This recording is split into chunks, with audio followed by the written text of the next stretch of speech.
हाँ जी, एक most important accounting standard है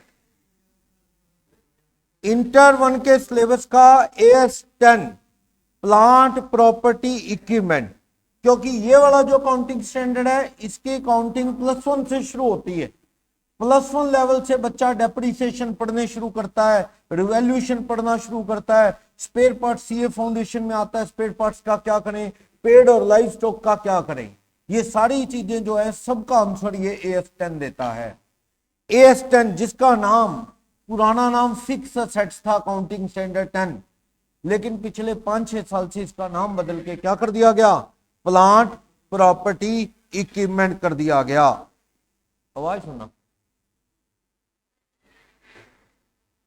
part 1 AS10 part 1 plant property equipment क्या है ये?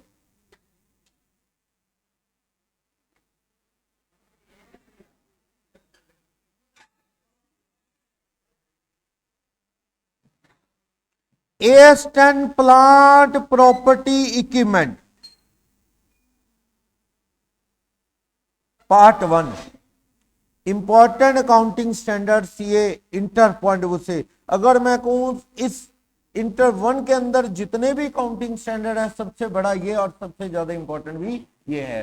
पेपर में जरूर इसका कुछ ना कुछ आपको मिलने वाला है। चलो, फिक्स असेट्स इसका पुराना नाम था। पुराने टाइम में डेप्रिसिएशन का AS हुआ करता था 6 और फिक्स असेट्स का हुआ करता था 10। दोनों मर्ज करके आज की डेट में इसका नाम हो गया PPE अकाउंटिंग स्टैंडर्ड 10। अकाउंटेंसी जितनी भी बनी है इन्हीं अकाउंटिंग स्टैंडर्ड्स के बेस पे बनी है।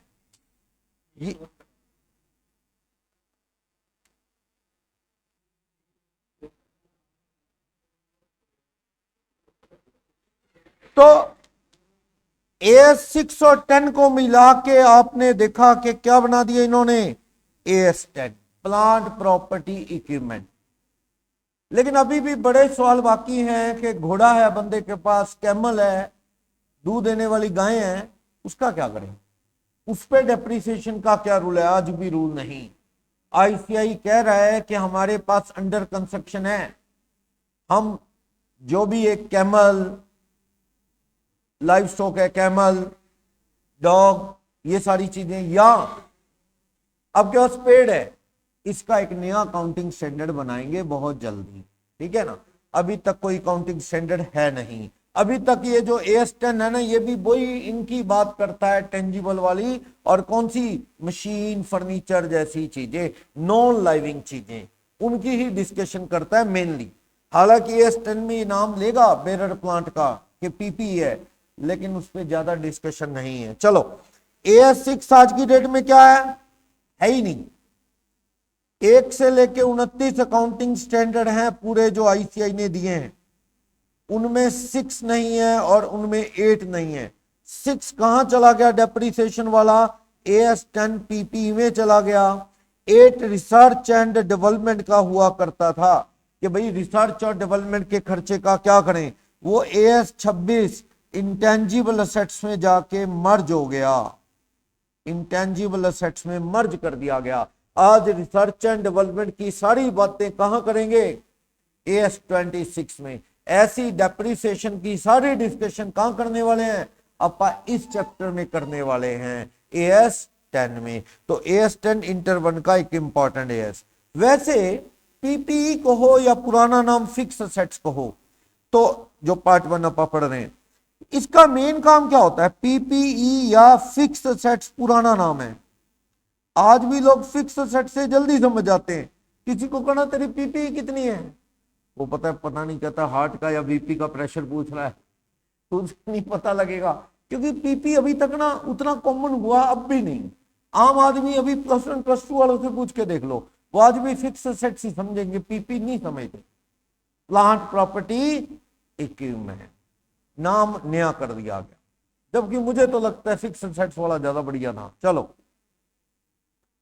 इन्होंने इसलिए बदल दिया क्योंकि फिक्स असेट्स से ऐसे लगता है हमेशा ही रहेंगी, ऐसा। भाई अब मान लो लाइव स्टॉक किस में जाएगा, वो भी PPE है, ठीक है, उस पर डेप्रिसिएशन और वो नहीं लगेगा। तो इन्होंने ना नाम उसका प्लांट प्रॉपर्टी इक्विपमेंट कर दिया बजाय फिक्स असेट्स के। फिक्स असेट्स होती क्या है, हाँ जी, क्या नेचर होगी इसकी, किस लिए है?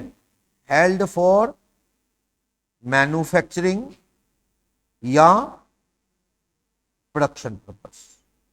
किस लिए? हेल्ड फॉर मैन्युफैक्चरिंग और प्रोडक्शन। मशीनों के बिना, फैक्ट्री की बिल्डिंग के बिना, फर्नीचर, कंप्यूटर, वाटर कूलर, ये सब चाहिए, इनके बिना फैक्ट्री चलेगी, मैन्युफैक्चरिंग होगी नहीं, वो उनके लिए चाहिए। Held for administrative purpose. भैया एक कंप्यूटर डिपार्टमेंट है, अकाउंट डिपार्टमेंट है, सेल्समैन का ऑफिस है, सेल्स ऑफिस की बिल्डिंग है, वहां कंप्यूटर लगे हैं, वहां वैन है, सेल्स डिलीवरी वैन, वो सब भी तो क्या है, पीपी है। ठीक है, माल बनाने नहीं, वो एडमिनिस्ट्रेशन के लिए है। हमारे ऑफिस के अंदर देखो, ऑफिस के अंदर कंप्यूटर है, टेबल है या सीसीटीवी का कंट्रोल है, उसका सीधा टीचिंग में रोल नहीं है, इनडायरेक्ट तो है। ठीक है, आपको जी टीचिंग में तो यही चीजें आपके लिए डायरेक्ट काम आती हैं, लैपटॉप हो गया, कैमरा हो गया, ये सब सर, ये कंप्यूटर हो गया, एलईडी होगी, लेकिन वो चीजों के बिना ये चीजें भी तो नहीं काम करेंगी। सीधा वो हेल्प नहीं करती मैन्युफैक्चरिंग में, सर्विस देने में, लेकिन उसके बिना ये चीजें भी नहीं काम करेंगी, ये श्योर है। एक बंदे को सरकार ने कहा भाई तू केमिकल बनाता है और केमिकल में खतरा बहुत होता है, कभी जैसे गैस का सिलेंडर होता है, देखो गैस का सिलेंडर कभी उठाया, उठा के देखो कितना भारी होता है, गैस से ज्यादा सिलेंडर का वजन होता है। एलपीजी गैस, रेड कलर वाला सिलेंडर, उसका वेट क्यों ज्यादा है? क्योंकि उसमें गैस कहीं फट जाए, सिलेंडर ना फटे इसलिए इतना मजबूत, इतना भारी बनाया गया है, वरना गैस तो उसमें शायद पूरी 15 किलो होती है, सिर्फ सिलेंडर इसलिए बनाना पड़ता है। अभी ये तो छोड़ो, ऑक्सीजन वाला सिलेंडर तो 2 आदमियों से नहीं उठता। ऑक्सीजन वाला बड़े बड़े सिलेंडर नहीं होते, पेशेंट के लिए लेके आते हैं, या वो वेल्डिंग वालों के काम आ रहे होते हैं जो वेल्डिंग करते हैं, क्योंकि उनको ज्यादा ऑक्सीजन चाहिए होती है, हवा से इतनी नहीं मिलती नॉर्मल, वो उसमें लगाते हैं वेल्डिंग करते वक्त। वो सिलेंडर तो 2-2 बंदे उठाते हैं, क्यों? कहीं बस्ट ना हो जाए सिलेंडर, इसलिए मजबूत बनाना पड़ता है। ऐसी सरकार ने किसी को कह दिया केमिकल बनाना है ना, केमिकल बनाने के लिए तुम्हें बॉयलर बनाना पड़ेगा, बड़ा मजबूत बॉयलर जो किसी हाल में फटे नहीं, बॉयलर लगाना पड़ेगा उस केमिकल को स्टोर करने के लिए। अगर वो बॉयलर नहीं होगा तो आप केमिकल बना नहीं पाओगे, क्योंकि सरकार की क्या उस पर कंडीशन, केमिकल रिस्की काम होता है, तो सरकार की कंडीशन है कि केमिकल को स्टोर करने के लिए पहले कोई बॉयलर लगाओ। तो वो बॉयलर चाहे सीधा केमिकल बनाने में हेल्प नहीं कर रहा, लेकिन ये सच है कि केमिकल बना ही नहीं पाओगे उस बॉयलर के बिना, इनडायरेक्टली चाहिए। तो वो क्या है? PPE, plant property equipment. वो बॉयलर भी क्या है? फिक्स असेट्स है। तो एडमिनिस्ट्रेशन में काम आने वाला सामान सीधा हेल्प नहीं करता, लेकिन इनडायरेक्टली हेल्प करता है। किसी ने पूछा सर फायर एक्सटिंग्विशर, या वो चलो अपने तो फायर एक्सटिंग्विशर लगाया, कई जगह वो पानी की पाइप डाल के नहीं छोड़ी होती, मोटर से कनेक्ट होती है, आग लग जाए तो पानी ढूंढते फिरोगे, वो पाइप लगाई होती है जगह जगह, होटल्स वगैरह में जाते हैं आप, पाइप लगी होती है ना बड़ी सी, थिएटर में तो लगी होती है, हाँ, ताकि आग लग जाए तो पाइप खींचो और चलाओ, पानी ढूंढ। और कई जगह ये जरूरी भी है, कई जगह क्यों जरूरी, तो बहुत जगह है, लेकिन पैसे लगते हैं, देखो हर चीज में बहुत पैसे लगते हैं। तो बहुत बड़ा होटल, बड़ा इंस्टीट्यूशन है, वहां लगा लेंगे, कॉलेज है जहाँ हजारों बच्चे आने हैं, छोटी छोटी दुकान वाले, छोटे छोटे इंस्टीट्यूट वाले, इतना कुछ वहां, इतना स्ट्रेंथ भी नहीं है, खैर भागने का मौका मिल जाता है, तो वहां नहीं लगे होते, लगे होते हैं। ये सब कुछ क्या है? पीपीई है, पीपीई है। तो कोई पूछे आपसे फायर एक्सटिंग्विशर भी पीपी है, देखा जाए तो वो तो यूज ही नहीं होता, वो तो इमरजेंसी काम आएगा, मजबूरी में, हो सकता है पूरी जिंदगी भगवान करे काम आई ना, और आपको अफसोस करना पड़े में ऐसे ही लगवाया, काम ही नहीं आया। बढ़िया बात है, बीमा करवाने के बाद कोई ये सोचता है यार बेकार गया पैसा, कुछ हुआ तो है नहीं, तो बंदा तो ये सोचता अच्छी बात है ना हो, ये नहीं सोचता ना गाड़ी का बीमा करवाने के बाद साल भर क्लेम नहीं लिया आपने कोई, अच्छी बात है, खुशी बनाओ, भगवान करो ऐसे ही चलता रहे, क्लेम लेने की नौबत ना आए, क्योंकि जरूरी है क्या लगना है किसी में जाके, क्लेम देना है। तो वही चीज है कि वो फायर एक्सटिंग्विशर भी इनडायरेक्टली बिजनेस को चलाने के लिए जरूरी है। It will also be consider as PPE, administrative purpose है वो। और यानी ऑफिस के कंप्यूटर वगैरह की बात कर रहा हूं, office PC, delivery van, office की बिल्डिंग, ऑफिस का फर्नीचर। भैया ऑफिस भी तो फैक्ट्री वालों ने तो माल बना दिया, अब बेचना भी है, पैक भी करवाना है, बेच सेल करनी है, उधार भी बेच, सारा काम करना है, सिर्फ बनाने से थोड़ी कुछ होगा। तो वो एडमिनिस्ट्रेटिव पर्पस जो चीजें हैं वो भी क्या है, पीपी। लास्ट, पीपी में क्या कवर होता है, हेल्ड फॉर,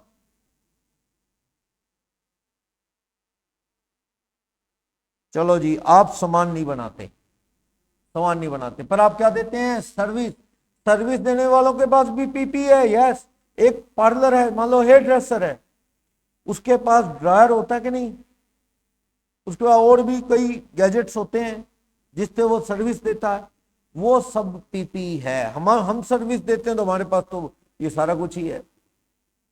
पार्लर वालों को तो एक रूम चाहिए होता है और उनके गैजेट्स जो हैं वो सिलेक्टेड होते हैं। चलो फर्नीचर महंगा, ग्लास का काम करवा रखा होता है, फर्नीचर ही मेन है, और ड्रायर वगैरह है और कुछ थोड़ी बहुत और चीजें हैं एटसेट्रा, ठीक है, वो सारा कुछ पीपी। हमारे पास ये सारा कुछ पीपी। एसी भी इनडायरेक्टली काम आ रहा है, प्रिंटर कंप्यूटर भी, सब पीपी है, held for providing service. But ये श्योर है, ये श्योर है नॉट फॉर सेल। हाँ जी, ये श्योर है नॉट फॉर सेल। अगर वो सेल के लिए अवेलेबल है तो वो स्टॉक हो जाएगा ना, इन्वेंट्री, वो पीपी थोड़ी होगा। एक कार बिका हुआ है, जब कोई ग्राहक मिला बेच देंगे, वो कार फिर पीपी थोड़ी है, वो क्या है, स्टॉक, कंज्यूमेबल आइटम, सारी स्टॉक जो मैन्युफैक्चरिंग में काम आनी है चीजें। जैसे बेकरी शॉप है तो आटा पड़ा है, कोयला भट्टी चलाने का ऑयल पड़ा है, ये चीजें भट्टी चलाने के लिए चाहिए, कंज्यूमेबल आइटम है, तो ये सब किस में आती हैं, स्टॉक, पीपी में नहीं आएंगी। क्लियर? जो, हाँ जी, आप कुणाल, कार की एजेंसी वाले के पास कार है, कार की एजेंसी के पास कार है, क्या वो पीपी है?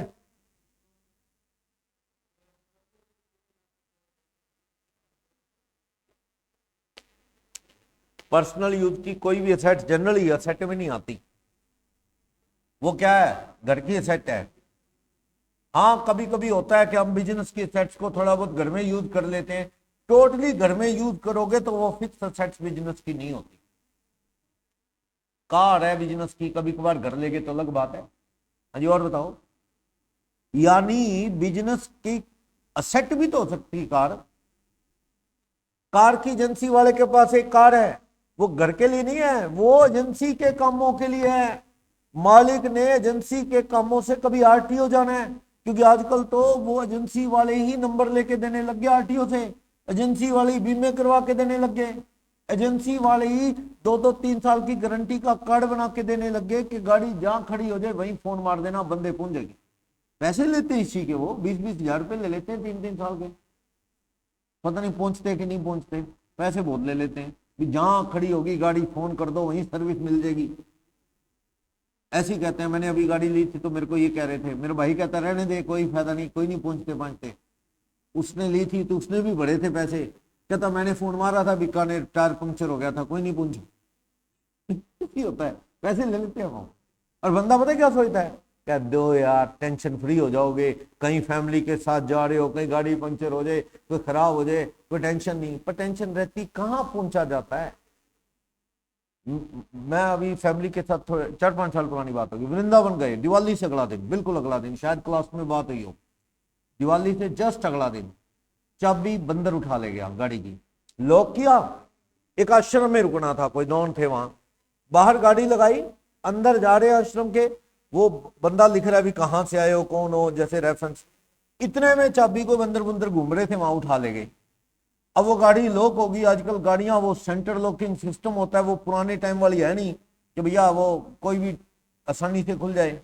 दिवाली का अगला दिन चाबी अंदर, सामान अंदर गाड़ी के, चलो सामान होता तो हम सामान निकाल के अपना डिग्गी से बैठ जाते अपना अंदर रूम में, अपने हम देखा जाता 4 दिन बाद गाड़ी का क्या होगा, लोकल तो वैसे ही घूमना था, सामान सारा अंदर। तो वही दिवाली का अगले दिन ना विश्वकर्मा डे होता है, उस दिन विश्वकर्मा डे मिस्त्री आते नहीं गाड़ी के। एजेंसी बात की, वो कहता है जी मथुरा में जो हुंडई की एजेंसी है वहां कांटेक्ट करना पड़ेगा, आज संडे है, बाई चांस संडे था, कहता वहां पे वो बात करेंगे, उनके इंजीनियर शायद चाबी बना पाए, इतनी जल्दी ये कह नहीं सकते, कल परसों में बन पाएगी शायद ऐसा। तो क्या करें, फिर हमने वो आश्रम वालों को कहा जी हम तो फंस गए इस तरह, वो बेचारे हिसार से बिलोंग करते थे, रेफरेंस लेके गए हुए थे हम, उन्होंने किसी मिस्त्री को उठा के लाए घर से विश्वकर्मा डे पे, वो कहता मैं जाता नहीं, हम तो पूजा करते हैं आज के दिन, हम तो वो कोई औजार उठाते नहीं। तो उसे मजबूरी बताई, बेचारा आ गया, उससे नहीं बना, एक और बड़ा कुछ किया, आखिर उन्होंने 5-7 घंटे बाद वो चाबी बना ली उसकी, तो खुल गई। तो बड़ा मुश्किल हुआ, बड़े परेशान। तो सर्विस कहाँ है, एजेंसी वाले तो कहते हैं आज संडे है, वैसे भी कल की भी गारंटी नहीं, क्योंकि वो चाबियां चुबियां कहाँ बन पाती हैं, वो उसी तरह की same banana.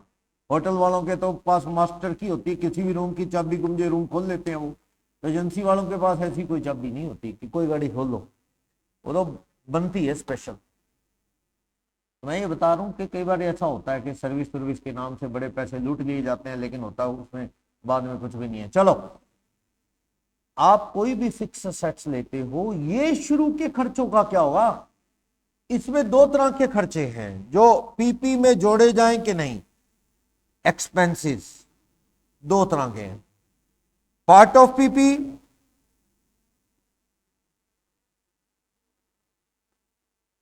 Not the part of PP. इसलिए इनको कहां ट्रांसफर करना होगा, transfer to profit and loss. इनको क्या करूंगा, to be added to cost of PP, इनको पीपी की कॉस्ट में जोड़ देना होगा, पीपी में जोड़ देना होगा। ये खर्चे part of PP, not the part of PP.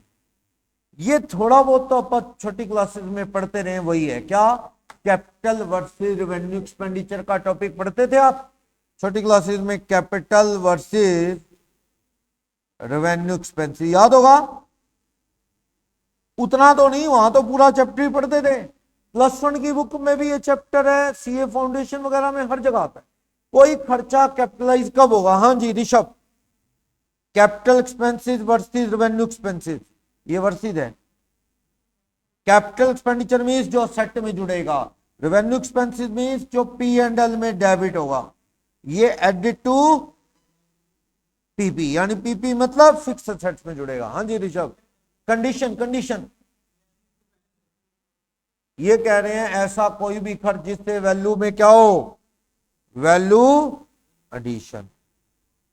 हाँ जी, आप एग्जांपल दो, ये लास्ट टाइम पढ़ रहे हैं आप ये वाली चीज, इसके बाद ये बेसिक लेवल की चीजें कहीं नहीं आनी चाहिए फाइनल में आगे कहीं भी, वैसे तो छोटी क्लासेस में पढ़ते ही हैं आप, इसमें बहुत बड़ा यस बना रखा है, सारा कुछ डाला हुआ। ये कह रहे हैं वैल्यू एडिशन होगी तो सेट में जुड़ेगा, एग्जाम्पल आप बताओ जी, आप बताएंगी। वैल्यू एडिशन होगी सेट में, कॉस्ट एडिशन तो सेट में जोड़ो, कैसे मतलब, कोई पार्ट और लगा दिया जिससे लाइफ बढ़ जाएगी, यूजफुलनेस बढ़ जाएगी। हाँ जी, कौन सा पार्ट लगाना है, जैसे कि बिल्डिंग पे रूम बना दिया, बिल्डिंग पे रूम बना दिया, सिंपल,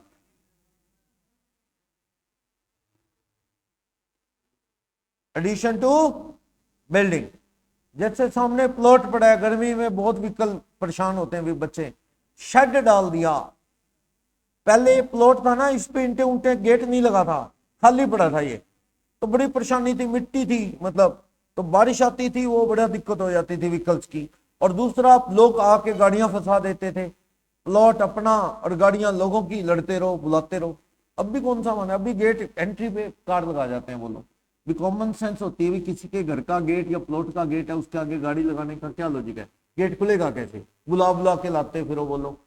अब लड़े किस किस से आदमी, बस रिक्वेस्ट ही कर सकते हैं, हटा लो, हटा लेते हैं। अब देखो वो प्लॉट था, दिक्कतें थी, ठीक है, एक्चुअल में बीच में किसी और का टुकड़ा था, वो दे नहीं रहा था, जब वो मिला तो हमने बाउंड्री लगा ली। वो प्लॉट के चारों तरफ बाउंड्री लग गई, उधर कमेटी की तरफ से भी कोई इधर नहीं आ सकता, पहले उधर के लोग भी दिक्कत करते थे, इधर भी गेट लग गया, अब कोई चोरी का भी डर नहीं, क्योंकि अंदर घुस के कोई चुराना थोड़ा मुश्किल हो जाता है ना किसी को, बाहर गली में खड़ा है तो लेके भाग जाए कोई, अंदर पार्किंग में घुसेगा तो थोड़ा सोचना पड़ता है उसे कि कोई देखेगा भी अंदर क्या कर रहा है, ये दिक्कत है। चार दीवारी बना दी, मिट्टी डाल के ईंटें लगा दी, बस यही बात है ना। इस पे मान लो 1 लाख रुपए खर्च आ गया ईंटें लगाने में, चारों तरफ बाउंड्री लेवल करके मिट्टी डलवा के, क्योंकि अनइवन था सारा प्लॉट, वो करते ना वो कुटाई करके उसकी पूरी अच्छे से मजबूती से ईंटें लगा दी, 1 लाख रुपए खर्च आ गया मान लो। क्या ये एडिशन टू अ सेट है? ये सेट में जाएगा या प्रॉफिट एंड लॉस में जाएगा? हाँ जी, क्या कहते हो? एसेट। हाँ जी गिन्नी, हेमंत, एसेट कौन सी सेट? बिल्डिंग ना कहना, बिल्डिंग तो बनी नहीं, लैंड में जुड़ेगा। बिल्डिंग नहीं बनी, आज भी नहीं है बिल्डिंग, वो तो टेम्पररी छोटा सा वो बना रखा है रूम, वैसे बिल्डिंग नहीं है कोई, कहां जोड़ू 1 लाख रुपए? सही कह रहे हो, कैपिटलाइज होगा पक्का, लैंड में ही जुड़ेगा। It's called land development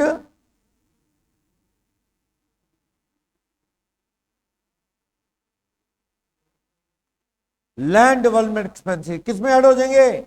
land में ही ऐड हो जाएंगे। लैंड की वैल्यू बढ़ा दो, that is land development cost.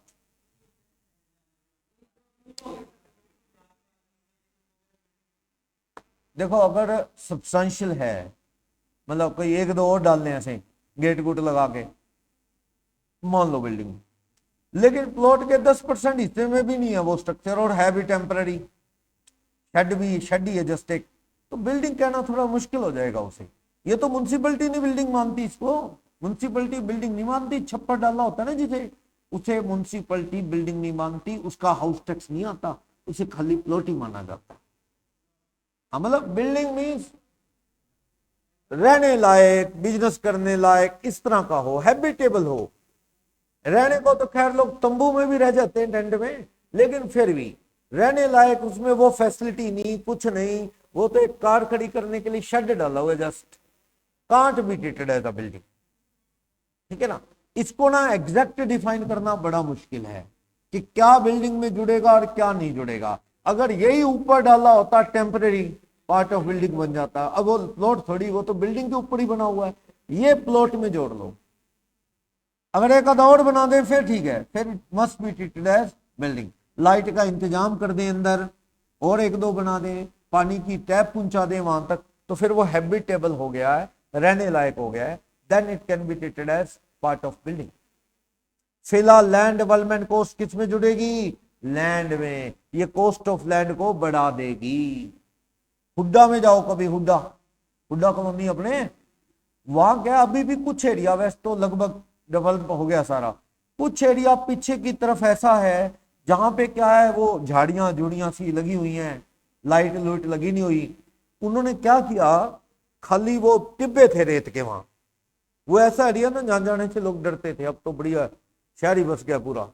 अभी भी उसका एंड जो एरिया लास्ट का, वहां क्या है, झाड़ियां जुड़ियां सी हैं, खराब वो सब। उन्होंने क्या किया, वो टिब्बों में बढ़िया रोड का नक्शा बनाया, मिट्टी डलवा के रोड बना दी, सीवरेज का कनेक्शन पहुंचा दिया पूरी जगह, और मोस्ट ऑफ द एरिया में लाइट लगा दी। अब वो उससे क्या हो गया, एक नक्शा दिखने लगा भी, हाँ वहां प्लॉट है, ये रास्ता है, ये रास्ता है, कम से कम ये तो वैसे प्लॉट बेचते बिक जाते हैं। अगला कहता है मेरे को पता ही नहीं मेरा प्लॉट कहाँ है, कम से कम वो रोड बनने से बंदे को आइडिया हो गया भी ये कॉर्नर है, तो इस रोड के साथ यहाँ वाला हो गया, ये वाला हो गया।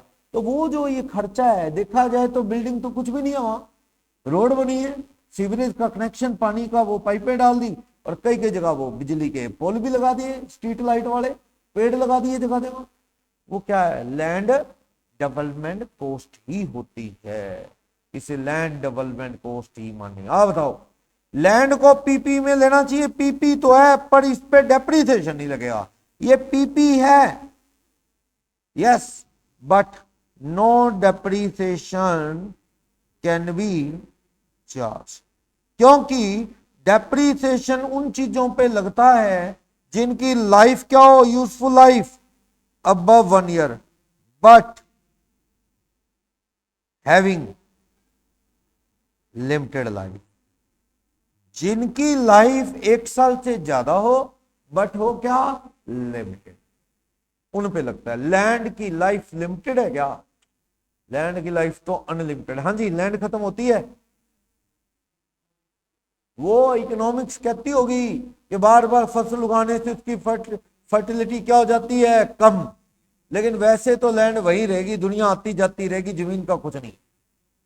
पर 1-2 एक्सेप्शन ऐसे हैं जिनका क्या है, लैंड भी खत्म होती है, लेकिन AS10 इतना कुछ नहीं बातें करता, ये तो जनरल बात करता है, क्योंकि लैंड की लाइफ अनलिमिटेड है। ये तो कुरुक्षेत्र वाली लैंड की बात करता है, सिरसा वाली लैंड की बात करता है।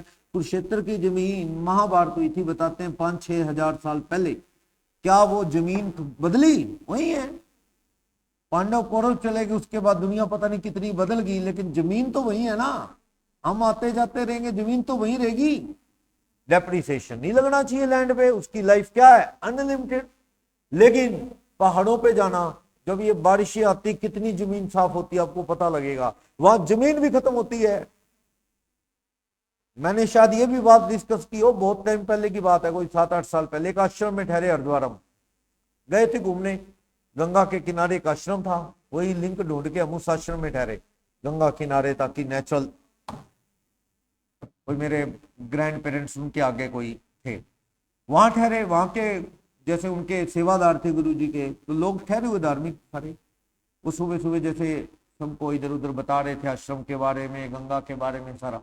तो घुमाते घुमाते ले गए, कहते ये देखो, इशारा करके, क्या वहां तक अपनी जमीन है, हमें कोई जमीन ही नहीं दिख रही थी, जहां खड़े थे उसके नीचे तो खाई थी। इशारा करेगा, नहीं वहां तक हमारी जमीन है। फिर उन्होंने समझाया, क्या सैलाब आया था ना वो कुछ साल पहले, वहां बड़े लोग मरे थे, केदारनाथ, और वो बड़े लोग, सुना होगा आपने, केदारनाथ में वो पानी आ गया था बहुत ज्यादा, 6 साल पुरानी बात होगी शायद, 6-7 साल पहले, बड़े लोग मर गए।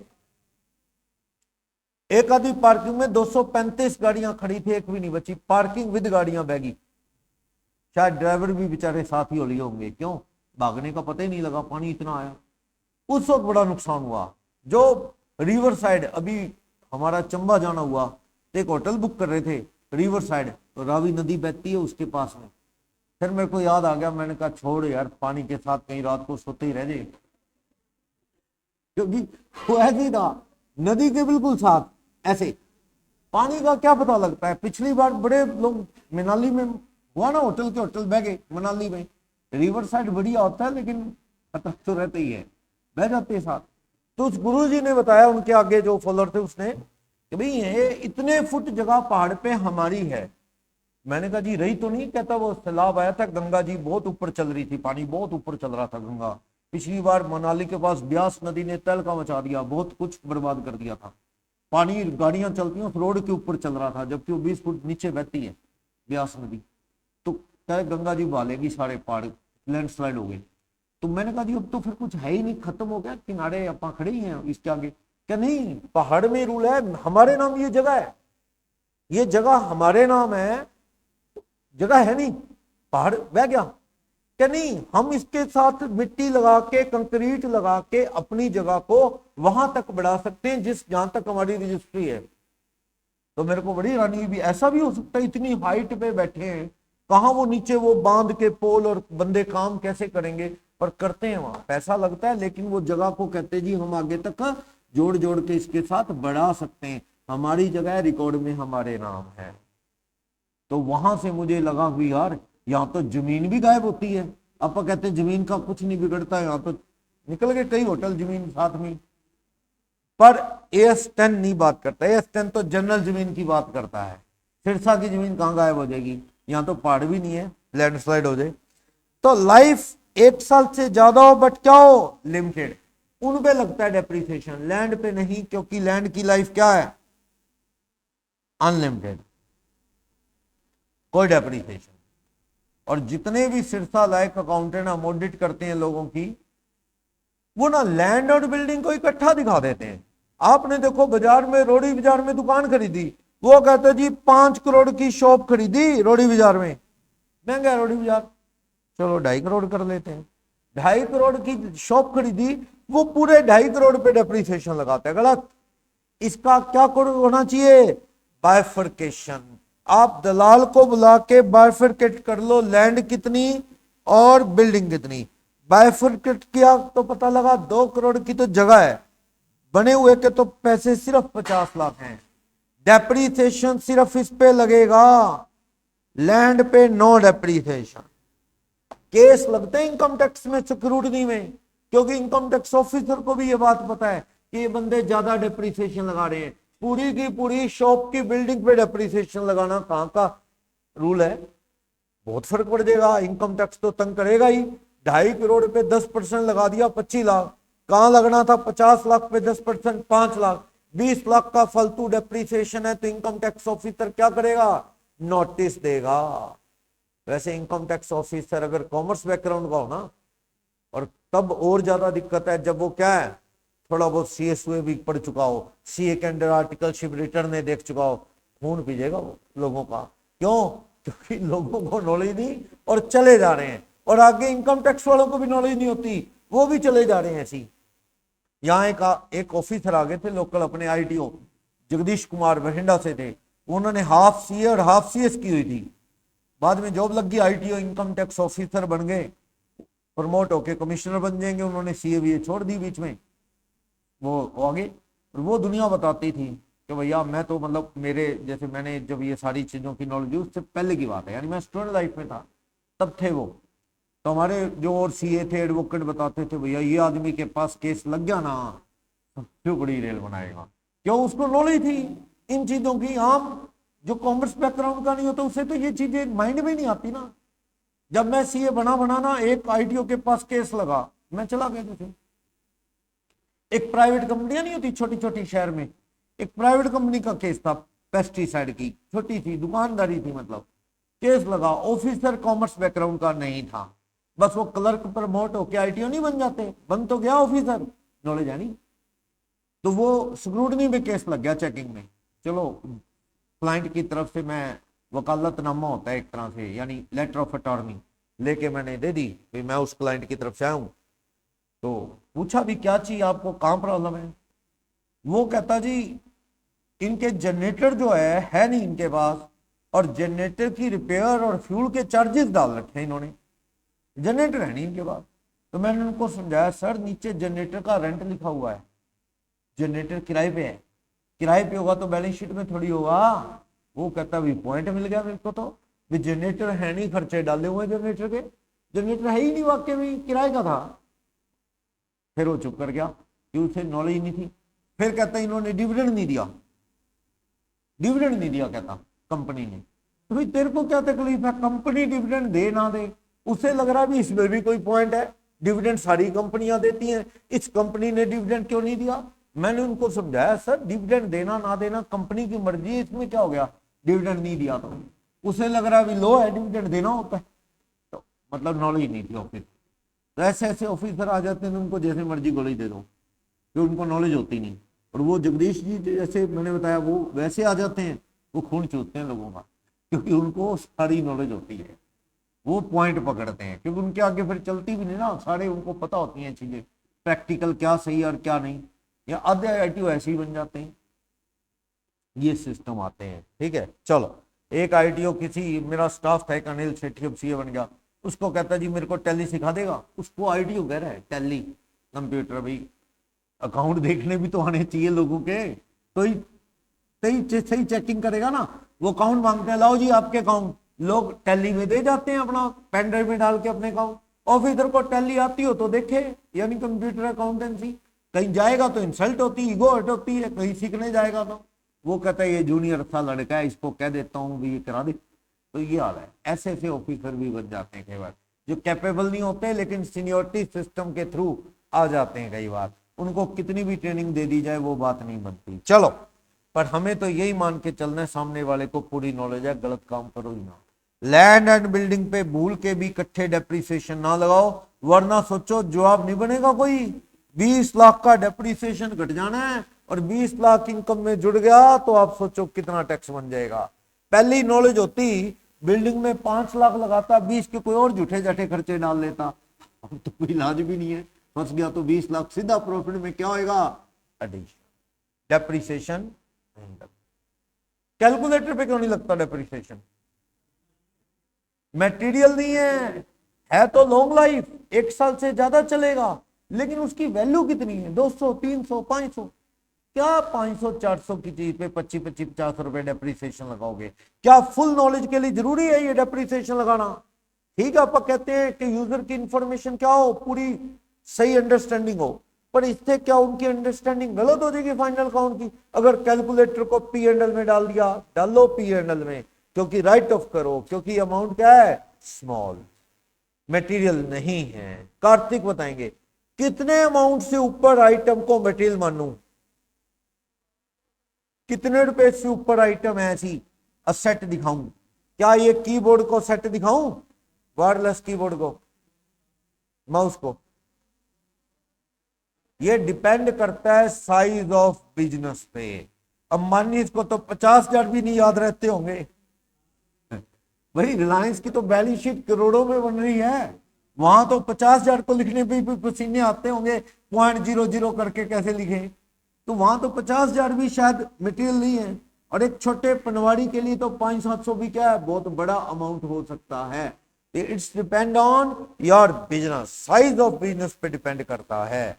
तो नॉर्मली 500-700 रुपए की चीजें, ये तो कितना भी छोटा बिजनेस हो, अगर वाकई इतना छोटा बिजनेस है ना, तो अकाउंट बनाएगा भी नहीं, फिर उसे कौन कहेगा अकाउंट बना, कौन चेकिंग करेगा, उसे पनवाड़ी की कौन चेकिंग करेगा? तो बड़ा बिजनेस है तो 500-700 रुपए कोई मैटर नहीं करता। पुराने कंपनी एक्ट में तो लिखा हुआ था 2013 से, पुराने वाले कंपनी एक्ट में, कि 5,000 से नीचे की सेट्स को राइट ऑफ कर दिया करो, लेकिन नए कंपनी एक्ट में वो फिगर उड़ा दिया गया। अब कोई फिक्स अमाउंट नहीं है, depends on the size of business, asset पे असेट मानने के ना मानने, ये पी एंड एल में डालें, ठीक है। तो ये बता रहा है। और लैंड का मैंने बता दिया क्या होता है land development, capital versus revenue. हाँ जी, एक पॉइंट बताया एडिशन, इन्होंने कहा पार्ट और जोड़ लो, पार्ट और जोड़ लो। हाँ, जैसे क्या था, सोफा था, उसके साथ दोनों साइड क्या है, थोड़ा और एडिशन करवा लिया, सोफा बड़ा हो गया। या निशु राज रिसोर्ट देखो, निशु राज हिसार रोड, 1 फ्लोर रोड बनाया ना उन्होंने, बिल्कुल वही डिजाइन कर लिया सेट, 1 फ्लोर रोड बनाया ना, एडिशन है, एडिशन, ठीक है ना, एडिशन। जैसे मान लो अपने कंप्यूटर में हमने हार्ड डिस्क और लगा ली, कंप्यूटर में एक हार्ड डिस्क नहीं ला के और लगा ली, कैपेसिटी कम थी, तो ये क्या है, एडिशन। अगर एडिशन होगी तो वो वैल्यू बढ़ेगी, तो ये खर्च क्या होगा, कैपिटलाइज होगा। और बोलो, हाँ जी, और जिससे कैपेसिटी बढ़े किसी भी तरह की, अर्निंग बढ़े,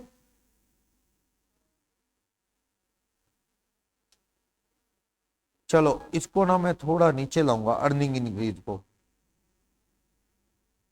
कैपेसिटी बढ़ना, या तो स्टोरेज बन गई या आउटपुट यानी प्रोडक्शन इंक्रीज हो गई। जैसे कैपेसिटी बढ़ना, जैसे मान लो हमारी एक हार्ड डिस्क, छोटी हार्ड डिस्क 250 GB की हार्ड डिस्क क्रैश होगी, 250 GB की थी, वायरस आ गया, क्रैश होगी, हमने निकाल ली, 4 TB वाली लगा दी, 4 TB वाली लगा दी, 4 TB वाली लगा दी, क्या वो ऐड होगा सेट में, एडिशन होगा सेट में? 4 TB वाली लगा दी, यस। पहले वो कौन सी थी, 250 GB, अब लगा दी 4 TB, पहले से कहीं ज्यादा स्टोरेज कैपेसिटी होगी, तो इट मस्ट बी कैपिटलाइज्ड। इसे क्या कर दो, कैपिटलाइज्ड कर दो। क्लियर, सही है। मान लो पुरानी टूटी फूटी टाइलें टूट टाट गई, निकाल के बहुत बढ़िया मार्बल लगा दिया जो पहले से ज्यादा लाइफ रखता है, वैसी और लगा दी तो रिपेयर है। टायर खराब हो गया, निकाल के वैसे ही और लगा दिया, कैपेसिटी नहीं बढ़ेगी। लेकिन सिंपल टायर निकाल के ट्यूबलेस लगा दिया, कैपेसिटी बढ़ेगी, कैपिटलाइज करेंगे। मूवी देखने जाते थिएटर में OHM में, उन्होंने क्या किया, एक आधे हॉल में ना सोफे थोड़े ज्यादा कंफर्टेबल थे, खुले खुले थे, निकाल के सारे पहले से ज्यादा कंजस्टेड और सीटें ज्यादा लगी उसमें, उन्होंने बड़े स्केल पे चेंज कर दिया। वो सीटें निकाल के ना, मान लो वो 300 सीटें लगी हुई थी, निकाल के तोड़ फोड़ के सीटें कंजस्टेड लगा दी, कहता 400 सीटर बना दिया उसको। उससे क्या है, हर बार 100 लोग ज्यादा मूवी देखेंगे ना, एक खर्चा तो लग गया, मान लो 8 लाख रुपए लग गया इस चीज में, तो ये 8 लाख रुपए क्या होगा, कैपिटलाइज, इससे कैपेसिटी बढ़ गई। कई बार एक रेस्टोरेंट है जिसमें केबिन बने हैं, खुले खुले केबिन बने हैं, जिसमें 14-15 का परिवार भी बैठ सके। उन्होंने देखा यार केबिन 4.5 हैं, परिवार छोटे छोटे आते हैं आजकल, 14-14 के, 13-13 की सीटिंग होती नहीं, 2 फैमिली भी आ जाए तो 6-7-8 बंदों से ज्यादा नहीं होते। उन्होंने तोड़ फोड़ के ना केबिन छोटे कर दिए, 4 की जगह 7 केबिन बन गए। अब ज्यादा लोगों को अटेंड कर पाएंगे वो, तो ये खर्च क्या होगा, कैपिटलाइज। कैपेसिटी बढ़ी है, हाँ कैपेसिटी बढ़ी है। एफिशिएंसी बढ़ना, एफिशिएंसी वर्ड क्या होता है, एफिशिएंसी अच्छा होना, जिससे आपकी कॉस्ट क्या हो, कॉस्ट कट हो, रेवेन्यू क्या है, इंक्रीज हो। ऐसा खर्चा जिससे आपकी सेल या फीस बढ़े, इनकम बढ़े, लेकिन आपकी कॉस्ट क्या हो, कट, दोनों में से एक चीज भी हो और, तो भी खर्च क्या होगा, कैपिटलाइज। एफिशिएंसी बढ़ना। फॉर एग्जाम्पल, जैसे मुझे किसी ने कहा किस तरह मेन मीटर पे एक पार्ट लगता है सर्वो, ये कहता है जगह जगह आपने स्टेबलाइजर लगवा रखे हैं ना सर एसी के, ये भी बिजली खाते हैं, एक अकेला अकेला भी इसमें भी तो पावर कंज्यूम करते हैं, और दूसरा कहता है जी ये ना बिजली को उतने स्मूथली नहीं सप्लाई करते। आप सर्वो लगा लो सर, एक सर्वो आता है, सर्वो स्टेबलाइजर टाइप ही होता है सर्वो, वो लगा लो, 60,000 रुपए का है। आपको अपने एसी के साथ इंडिविजुअल स्टेबलाइजर 3-4 हजार वाले, 5-5 हजार वाले नहीं लगाने पड़ेंगे, और बिजली वो ना बिल्कुल स्मूथ देगा, फ्लक्चुएशन के बिना देगा। और फ्लक्चुएशन होती है तो बिजली की कंजम्पशन बढ़ती है और आउटपुट कम आता है। फ्लक्चुएशन होने से आपके पीसी नहीं बंद हो जाते, कई बार फ्लक्चुएशन, लाइट आई गई नहीं फिर भी हो जाती है दिक्कत, फ्लक्चुएशन से झटका लगता है। जब आजकल वो इन्वर्टर एसी आ रहे हैं, उसका काम क्या है, वो फ्लक्चुएशन रोकता है, बिजली कम लगती है उससे, इन्वर्टर एसी। वैसे ही ये सर्वो काम करता है। हमने लगा लिया 60,000 का, इससे क्या होगा, इससे बिजली की कंजम्पशन क्या हो जाएगी, कम। हो सकता है 2-3 साल में तो ये 60,000 की बिजली बचा दे। ये खर्च क्या होगा, कैपिटलाइज, कैपिटलाइज। क्लियर। या फोटोस्टेट की मशीन का एक पार्ट बदल दिया, वो फोटोस्टेट की मशीन जो है ना वो ट्रिपल स्पीड से चलने लगी, होता है ना कई बार, फर्क पड़ता है। आप अपने कंप्यूटर में हार्ड डिस्क डाल के उसमें काम करें, किसी के घर में पुराना कंप्यूटर हो जिसमें हार्ड डिस्क में विंडो हुआ करती थी, स्पीड बहुत कम होती थी। आजकल SSD लगने लगी, SSD में विंडो डालो और देखो फिर मजा कितना, 8 गुना स्पीड, मतलब बहुत फर्क पड़ता है। हमारे पास एक लैपटॉप है पुराना i3, वो यूज ही नहीं करते थे, पड़ा था ऐसे बेकार, कौन स्पीड के बिना काम बनता नहीं, और वे चैन ही पड़ा है, क्या बिकेगा वो। उसमें हमने SSD डाल दी, काम आने लग गया, वो तो स्पीड बहुत बढ़ गई उसकी। तो कैपेसिटी बढ़ जाए, रेवेन्यू बढ़ जाए, या कह दो कॉस्ट क्या हो जाए, कट, इसे बोलते हैं एफिशिएंसी का बढ़ना। ये खर्च क्या हो जाएगा, कैपिटलाइज। लाइफ बढ़ जाए, लाइफ का मतलब ओरिजिनल लाइफ से ज्यादा। आपने 2 साल तक बाइक की सर्विस नहीं करवाई, बाइक की सर्विस नहीं करवाई, एवरेज वो 10 की देने लगी है बाइक, ऑयल डलवाया खत्म, ऑयल डलवाया खत्म, क्योंकि वो पार्ट खराब हो गए उसके। अब आपने सर्विस करवाई, मैकेनिक ने कहा 8,000 रुपये लगेंगे सर, पार्ट जल जुल गए, इसीलिए आपकी बाइक एवरेज नहीं दे रही, सूखा इंजन सूखा पड़ा है, खाली चल रहा है। आपने 8,000 रुपये लगाए, बाइक वापस 50 की एवरेज देने लगी, जो शुरू में थी वो 55-60 की थी लगभग, वैसी देने लगी। 8,000 रुपये लग गए, 8,000 कैपिटलाइज होगा, नहीं होगा, नहीं होगा, क्योंकि एफिशिएंसी, ये तो खराब चीज ठीक हुई है, पहले से क्या उसकी एफिशिएंसी बढ़ी, ओरिजिनल एवरेज कितनी थी 50-60 ही थी, वहीं आए हो, बड़ी तो नहीं। कैपिटलाइज नहीं होगा। क्लियर? तो ये खर्च कैपिटलाइज करने हैं, तो ये सारी थ्योरी वही है रेवेन्यू। हाँ जी, बीमा करवाया, अब आ जाओ कार खरीद रहे हैं, बताओ कौन से खर्चे कैपिटलाइज होंगे? बता दिया मैंने। मुझे बताओ, जब गाड़ी लेते हैं तो कार का परचेज प्राइस डिस्काउंट काट के, अगर कोई बार ना वो डिस्काउंट ऑफर आया होता है दिवाली वगैरह का, दिवाली पे गाड़ियों पे वो ऑफर आया होता है, डिस्काउंट काट के वो गाड़ी 9 लाख की है, उस पे आरटीओ के चार्जेस लगे नंबर लेने के 1,20, बीमे के, इंश्योरेंस,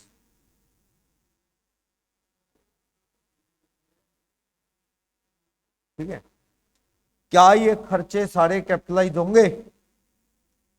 असेट में कितना दिखाऊं कार इन बैलेंस शीट? कितने की दिखाऊं बैलेंस शीट में car?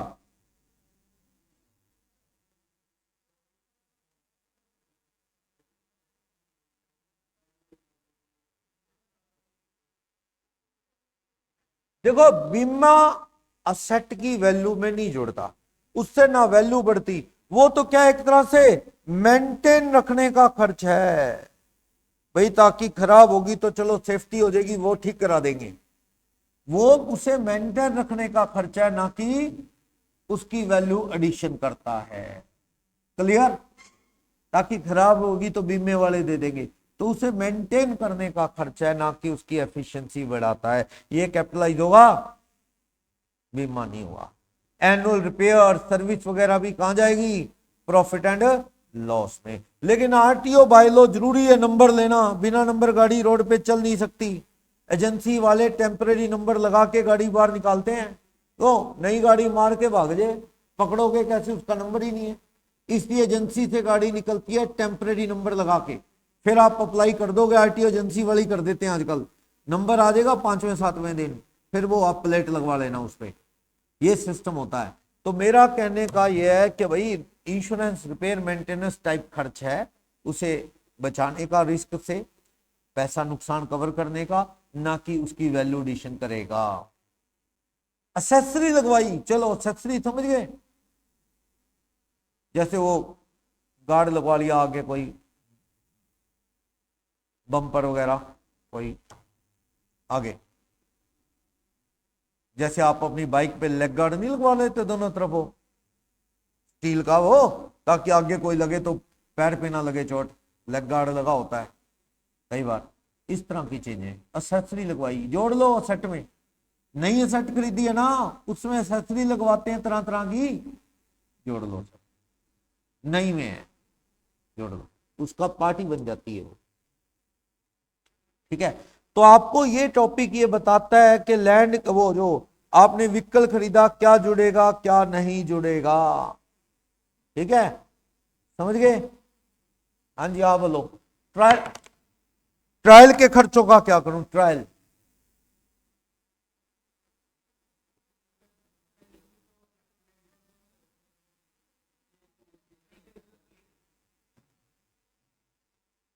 if asset is not selected,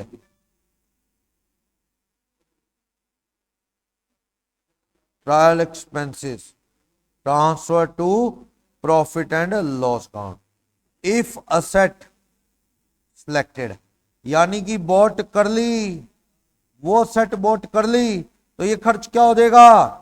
capitalise. Trial के एक्सपेंसेस क्या हो जाएंगे? To be capitalize. समझ गए? ट्रायल के खर्चों को क्या करना पड़ेगा? कैपिटलाइज करना पड़ेगा। क्लियर? बोलो। कई बार गाड़ी पसंद करते हो, 3 एजेंसी में गए आप, 3 एजेंसी में चला चला के देखोगे गाड़ी, 3 एजेंसी वाले कहते हैं क्या भैया पेट्रोल अपना डालो चलानी है, तो रोज सवेर से शाम तक तुम्हारे जैसे बड़े आते हैं, ऐश मार के इधर उधर हमारी गाड़ियां चला चलो के पेट्रोल कंज्यूम करके हमारा, और चले जाते हैं, लेनी होती नहीं है ना। अब मान लो मिठाई वाली पे हर कोई जाता जाता कहे टेस्ट कराना है यार, कैसा है भी, लेने हैं तो टेस्ट करें जी। अगले की मिठाई शाम को आती है ऐसे खत्म हो जाती है, अगला कराएगा टेस्ट काजू कतली का। कैसे कराएंगे, कई करा। हाँ हाँ, जब उनको फील होता है ना कि लेने ही आया है तो कराते होंगे। ऐसे ही कॉलेज वाला बैग टांगा हुआ बोर होता हुआ जा रहा है रोड पे, वहां के जाके देखता है जी बाइक खड़ी है, वो लगा के कनोपी बैठे नहीं होते बाइकें रख के, कहता भाई जी दिखाना, ट्रायल लेना है मुझे, टेस्ट ड्राइव जाना है। वह चल चल टेस्ट ड्राइव लेना है भैया। अगले को पता है भैया इसने लेना थोड़ी है, तो बोर हो रहा है, टाइम पास कर रहा है बस, ये तो बैग टांगो स्कूल कॉलेज का, पैसे वो कुछ लेने को नहीं है इसके पास, और बाइक लेने को तैयार है ये, तो मीन्स ये टाइम वेस्ट करेगा। वो देख लेते हैं कौन बंदा बाइक, थोड़ा भी इंटरेस्ट है तो बाइक की टेस्ट ड्राइव दे देते हैं। वो एचएम में इनफील्ड नहीं खड़े होते थे, एचएम में थोड़े दिन पहले तक इनफील्ड बाइक खड़ी थी, तो हर एक को टेस्ट ड्राइव नहीं देते, वो देख लेते हैं कौन लेना चाहता है टेस्ट ड्राइव, लेने में इंटरेस्टेड है या कुछ ऐसे। चलो एजेंसी वालों ने कहा जी पेट्रोल अपना डालो, गाड़ी ले जाओ, कोई दिक्कत नहीं। 200 रुपए का 3 गाड़ियां चला के देखी, ऑयल डाला, 2-2 लीटर ऑयल डाला, कोई 5-7 किलोमीटर राउंड लगाया, 600 रुपए का ऑयल लग गया, गाड़ी कोई नहीं पसंद आई, क्या बाद में देखेंगे रहने दो, 600 रुपए कहां जोड़ू, कुछ लिया ही नहीं, कहां जाएगा वो P&L। अगर कोई गाड़ी आपने सिलेक्ट नहीं की तो ये 600 रुपए कहां जाएगा, प्रॉफिट एंड लॉस।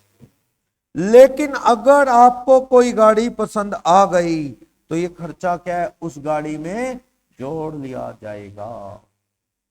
एक गाड़ी पसंद आ गई तीसरे वाली, 600 200 पुरानी पे भी लगा, इस पे भी 600 का 600 क्या कर दिया जाएगा, कैपिटलाइज असेट में जोड़ दिया जाएगा। ठीक, तो AS10 ये सारी डिस्कशन करता है, तो कहता है किस लिए होती है पीपी, इनको फिक्स असेट्स भी कहा जाता है, लेकिन इंटेंजिबल असेट्स में नहीं पढ़ रहा, उनको कौन सा अकाउंटिंग स्टैंडर्ड पढ़ाएगा इंटेंजिबल असेट्स को, AS26 इंटेंजिबल असेट्स का। बाकी सारी असेट्स यहां पढ़ूंगा, furniture, building, machine, AC, water cooler, car, computer सब आएंगे यहां, लेकिन intangible assets, patent, trademark, copyright, goodwill नहीं पढ़ूंगा। उनको कौन सा एस पढ़ाएगा, AS26, क्योंकि उनकी नेचर डिफरेंट है, फिजिकली वैल्यू नहीं लगा सकते उनकी, ठीक है ना। किसी के फॉर्मूले की क्या वैल्यू है कोई बता सकता है, वो तो बड़ा मुश्किल है वैल्यू लगाना गुडविल की तरह। इंटेंजिबल जो है इसलिए उनका रूल यहां नहीं है, उसे AS26 में पढ़ा जाएगा। तो फिक्स असेट्स किस लिए होती हैं, किराए पे देने के लिए भी हो सकती हैं। हाँ, अपने ले ली बिल्डिंग में, लगा दिया पैसा, किराया कमाएंगे आराम से, ये किस लिए हो सकती है, फॉर अर्निंग राइट, या मोर देन 1 पीरियड यूज में आएंगी। हाँ, 1 साल, जैसे एक कैलकुलेटर छोड़ो, डस्टर, मार्कर है, इनकी लाइफ 1 साल से ज्यादा है नहीं, इनको क्या सेट नहीं मानते, इनको क्या मानते हैं, कंज्यूमेबल आइटम, इन पे डेप्रिसिएशन नहीं लगता। और not held for sale, sale के लिए कार है फिर तो वो क्या है, स्टॉक। कार की एजेंसी के पास जो गाड़ियां बिकाऊ हैं वो तो क्या है, स्टॉक। और एक गाड़ी उन्होंने ऑफिस के कामों के लिए रखी है, इधर उधर जाने के लिए, वो पीपी है, वो बिकाऊ नहीं है, वो पीपी है। फर्नीचर वाले के पास जो फर्नीचर बिकाऊ है पीछे गोदाम में, वो सब क्या है, स्टॉक। लेकिन एक काउंटर पे वो बैठा है, 4 विजिटर चेयर और एक काउंटर और एक हॉट सीट मालिक वाली, 4-5 चेयर और जो काउंटर है वो बिकाऊ है क्या।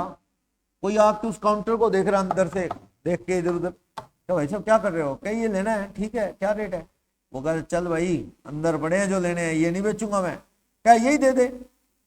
कहता है ये नहीं बेचना भाई, पता क्यों, बात यह है भी वो खाली करना पड़ेगा, सामान पड़ा है उसमें, 36 पंगे है। हाँ बाकी कुछ ज्यादा चक्कर नहीं है इतना, तो कहता है ये उठा मेरे को क्या है, अब और लगा लेंगे अपने को क्या है, बेचते। वैसे वो बिकाऊ चीज नहीं, वो काउंटर अपने बैठने के लिए बना है, लेगा भी नहीं शायद कोई क्योंकि पुराना हो जाता है, और वो बिकाऊ है भी नहीं, अंदर पड़े हैं बोले, ठीक है ना। तो कहने का मतलब वो पीपी है, जो काउंटर आगे पड़ा है वो बिकाऊ चीज नहीं, उनके पास वो पीपी है। प्लांट, बिल्डिंग, मशीन, ये सब पीपी हैं।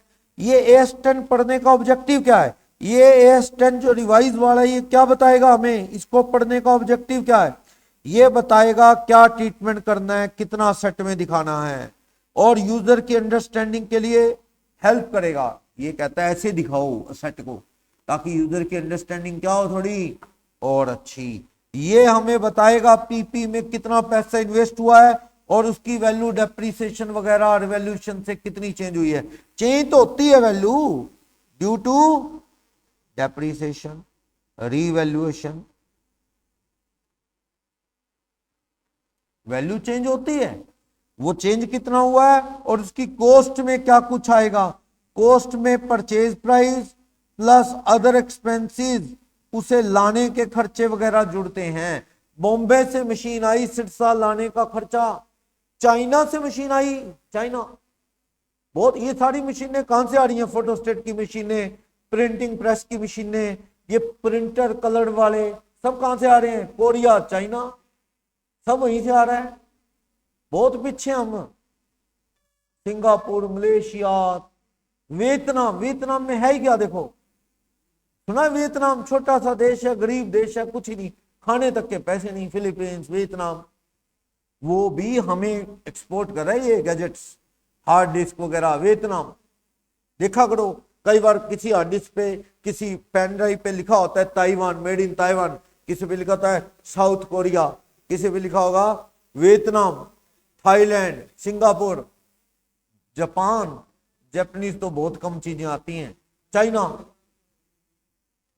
चाइना वाले तो बना ही नहीं है, वहां से आती है। मान लो हमारा एक बंदा चाइना गया, वहां से मशीन खरीदनी है, 2 करोड़ की मशीन है, 2 बंदे भेजे, वहां रहे होटल में, वो कई दुकानों पे गए, जो बेचने वाले वेंडर हैं, ट्रायल ट्रायल लिया वहां, फिर मशीन पसंद आई, मशीन आ गई, 2 करोड़ की इंडिया इक्विवेलेंट मशीन आई, लाने के खर्चे पड़ गए, फ्रेट फ्रूट और इंपोर्ट ड्यूटी वगैरह, एक करोड़ वो पड़ गया, 3 करोड़ हो गए, प्लस जो 2 बंदे गए थे उनका आने जाने, खाने पीने का, रहने का खर्चा भी किसमें जोड़ दो, मशीन। वो घूमने नहीं गए, वो क्या गए हैं, मशीन लेने, मशीन में जुड़ेगा, जुड़ेगा चाइना। हर चीज में आ गया चाइना, हमसे हमसे किस चीज में पीछे हैं। वो बता रहे हैं ना न्यूज में, 124 साल में ओलंपिक में 40 मेडल जीते इंडिया ने, 124 साल हो गए ओलंपिक होते हुए, इंडिया ने आज तक टोटल 40 जीते हैं। चाइना इसी वर्ल्ड का, इसी जो चैंपियन चल रहा है अभी, उसमें 88 जीत चुका था लास्ट टाइम तक, 88 अकेले एक ओलंपिक जो पेरिस में चल रहा है, और इंडिया ने आज तक 124 साल में 40 जीते हैं। 125 करोड़ आदमियों प्लेयर नहीं बनते अपने यहाँ, सिस्टम ही ऐसे हमारे। चाइना मैन्युफैक्चरिंग में भी बहुत आगे है, तो वहां जाते हैं लोग, रियल में जाते हैं। ये मशीनें नहीं प्रिंटिंग करती हैं, जो किसी भी चीज पे तरह तरह की प्रिंटिंग, कपड़ों पे महंगी मशीनें, ये सारी वहां से आती हैं, जाके पसंद करनी पड़ती हैं देख देख के, क्योंकि वहां से आई हुई चीज वापिस तो जानी नहीं, पूरा चेक होके चीजें आती हैं। चलो, आम छोटी मशीनें तो इंडिया में आम ही अवेलेबल है, वहां से इंडिया आती है, इंडिया से हम ले लेते हैं, दिल्ली वगैरह से। तो AS10 बताएगा कितनी वैल्यू दिखानी है, कॉस्ट में क्या क्या खर्चे जुड़ेंगे, और बताएगा value due to depreciation, revolution कैसे चेंज होती है। वैसे इस AS10 का जो प्रिंसिपल है, क्या क्या मैटर कवर करने इस AS10 ने, AS10 ने कौन कौन से मैटर कवर करने। AS10 डेप्रीसिएशन कितना लगेगा बताएगा, बुक वैल्यू कितनी दिखाएं, कैरिंग अमाउंट का मतलब होता है बुक वैल्यू, बुक्स में कितना दिखाएं, खर्चे खुर्चे जोड़ के, डेप्रीसिएशन काट के। AS10 बताएगा पीपी मानू भी कि ना लू, whether it is PP or not, whether treated as PP or not, किसी चीज को पीपी मानू के ना मानू, यानी AS10 के अकॉर्डिंग सेट में दिखाऊं कि ना दिखाऊं, कैलकुलेटर ना दिखाओ। एसी खराब हो गया, उसने कहा इसका कॉइल खराब हो गया, 6,000 रुपए का कॉइल है, निकाला 6,000 का नया कॉइल डाल दिया, it is PP, no repair है, खराब हो गया था वैसे ही लगा दिया, पहले से कहीं ज्यादा एफिशिएंट लगाता सोच लेते। जैसे हार्ड डिस्क खराब हुई, छोटी कैपेसिटी की, नहीं लगाई ज्यादा, तो फिर वो क्या है, कैपिटलाइज। किसी बंदे की बाइक चोरी हो गई अभी थोड़े दिन पहले, पार्क में गया, बाइक लगाई बाहर सामने जहां वो राउंड लगाता था, अभी वो राउंड लगाने सीधा गया पैदल, वापस आ रहे इतने में बाइक गायब। मुझे मिला, कहता जी मेरा 70,000 रुपए का नुकसान हो गया। मैंने कहा क्या हो, कहता बाइक चोरी होगी। मैंने कहा तेरी बाइक तो पुरानी थी, 70 की थोड़ी थी। कहता आएगी तो 70 में ही ना, चोरी तो पुरानी बाइक हुई, 30-35 हजार की होगी। चलो अगला ऐसे गिन रहा है कि मेरा नुकसान तो 70 का ही है, मेरे को तो नहीं 70 में ही आएगी, पर चलो कितने की भी ले तो ये क्या है, पहले से कई ज्यादा अच्छी, पहले बहुत छोटे वैल्यू की थी अब कोई ज्यादा है, फिर तो ठीक है कैपिटलाइज करो, वरना ये लॉस P&L में जाता है, खर्चा माना जाता है, असेट नहीं। वैसे बाइक के केस में आपको ये करना चाहिए, उसको लॉस डाल दो, पुरानी बाइक को चोरी होगी, नई बाइक को क्या कर दो, कैपिटलाइज, क्योंकि वो तो पूरी एक बाइक है ना। लेकिन आप बाइक का एक पार्ट खराब हो गया, निकाल के नया लगा दिया, तो उसे सोचना है कैपिटलाइज करूं या P&L में डालूं, एफिशिएंसी बढ़ रही है तो कैपिटलाइज असेट में जोड़ो, वरना किस में डालो, प्रॉफिट एंड लॉस। क्लियर? तो ये बताता है सेट में दिखाऊं कि ना दिखाऊं। इंपेयरमेंट का AS28 है, सिलेबस में पढ़ेंगे अपन बहुत जल्दी। AS28 जिसका नाम क्या है, इंपेयरमेंट ऑफ एसेट्स।